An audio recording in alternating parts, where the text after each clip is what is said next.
আগে তো কই ছিলাম ব্রাজিল এত লাফালাফি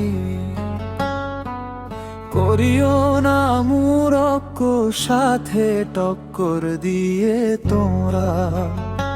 টিকতে পারবা না যেভাবে মুরক্কো খেলছে বিশ্বকাপে কাপ নেয়া সুজানা